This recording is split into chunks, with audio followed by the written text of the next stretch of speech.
What's up, YouTube fans?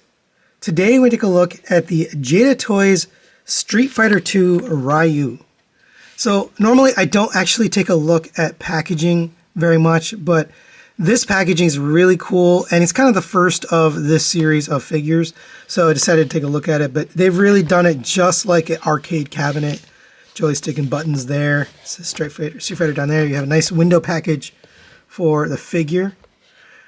And this is one of the first in this line from Jada Toys. And it says his country of origin is Japan, fighting style martial arts rooted in Ansatsuken. And here's the back. I didn't see these other two in Target. I got this at Target, by the way. I didn't see Chun-Li and I didn't see Fei Long. So hopefully they're going to make all of these. I just saw a video where they had, I think it was Dalsim, Bison, and there was one Ken.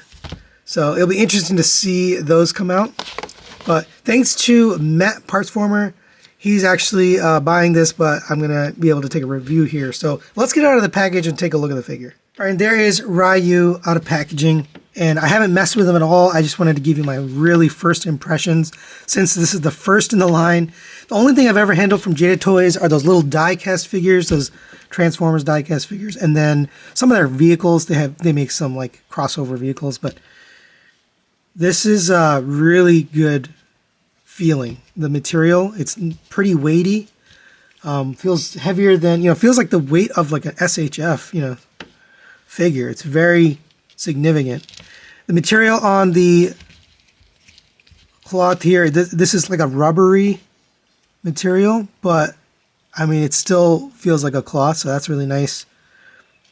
His belt here, that looks really good. He got a little bit of paint there. That's very well done. The letters are actually, you can see them. I don't know if it says anything, it probably does, but that looks really good. Red paint here on the hand guards and the wrist. You got nice paint detail on the face, painted eyes, eyebrows, hair, and then the bandana itself. That all looks really good. Let's take a look at the articulation. The head looks like a double ball peg. I popped it off, but double bar, kind of barbell style. So you get really far up, really far down, and then the neck itself has movement. Side to side, man, that's really, really good. This is one of the best articulated heads I've seen, to be honest. And then the neck, you can get a little bit back and forth as well, and side to side. But yeah, he's got a lot of movement on the head. Getting to the shoulders, you have a butterfly joint here. A little bit more than G.I. Joe, but not a huge amount, but you can't get the arms forward and backwards. Outward movement on, it looks like a disc hinge. Gets you, yeah, it looks like up to there. Pretty good. Rotation all the way around. There is a ratchet in that disc hinge, by the way. Rotation at the bicep. Looks like a double jointed elbow, gets you the full bend and a nice cover down piece for the elbow. That looks good. Rotation at the wrist. I think the wrists are on a ball joint. No, they're on a peg. So we're going to replace these a little later, but rotates on the peg. And do you get in and out movement? Yes, you get in and out movement on this wrist. I think you have to pull it out a little bit. They do bend, so that's pretty nice. Getting down to the waist, you have a rotation here at the waist. Let's see what we're working with here. Okay, it looks like the upper torso is on a ball joint, and then this lower torso also. So you can get a bend. His shirt or his robe is kind of getting in the way a little bit. But yeah, he does get a bend. Back to there. You get a rotation out of that. There's a little bit of resistance. So I don't know if it's the cloth giving the resistance, but it does look like he turns. So that's pretty nice. This upper body does go back and forth and side to side.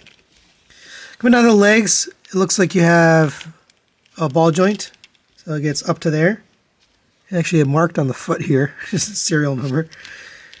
Back to there. Out to the side. Nice movement there. And they did a cut here so you can get it out. That's smart. rotation at the thigh at a cut joint, but it doesn't break the sculpt because it's all the same kind of width all the way around, so that's nice. Double jointed knee gets you the full bend.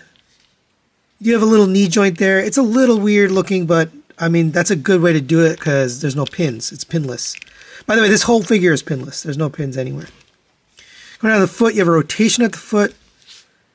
Tilt up to there, back to there. You do get side to side out of that. Do the rotation.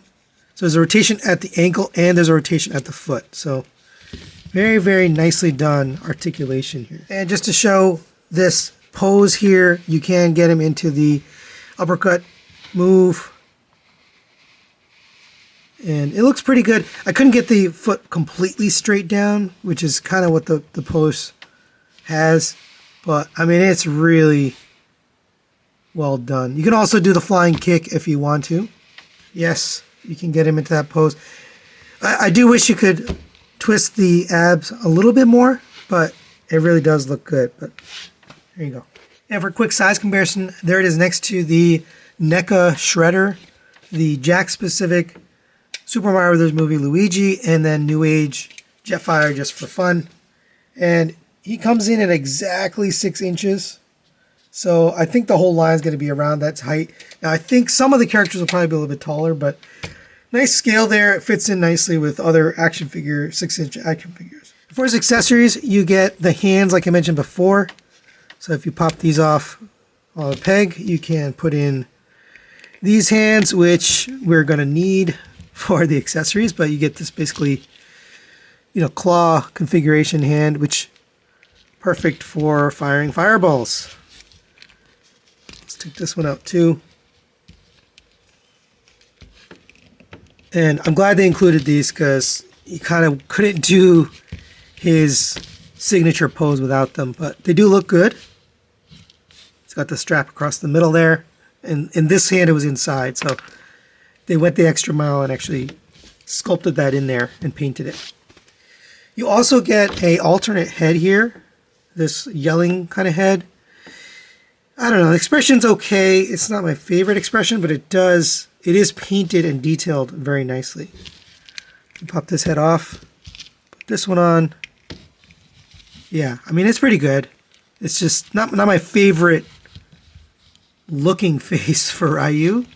Just the mouth. I think it's the mouth is what's a little bit off, but it is painted very, very nicely. And the last accessory you get here is the fireball. We couldn't have a Ryu with a fireball. Look at this thing. Gorgeously sculpted, translucent blue. It even has the hands in there. Look at that. So if you had this in front of him, you could basically have this like right up against him, and it would look like he's got his hands in there, like he's actually making the fireball, which is really cool to, you know, kind of recreate the scene from the game itself. You also get this stand and this adjustable piece here. It's just a translucent, it's a significant piece of plastic. I mean, it's not flimsy or anything. Just put this in there. And there is a little slot right there on the bottom of the fireball. You can put this in there. And that is gorgeous. Look at that. All right, and there's Ryu shooting off the fireball. It looks really good. And the fact that they, you know, sculpted the hands in there, you can kind of put this, it really gives you that effect from the game. Really like that a lot. So, final recommendations on the Jada Toys Street Fighter II Ryu. I'm going to give this a 5 out of 5. This is an absolutely awesome figure. It really does everything you need it to do for a Street Fighter. The only thing I would have given it maybe a little bit more is a mounting point on the stand. So you could have him kind of sitting on it. There's not really a mounting point here on the butt or in the bottom.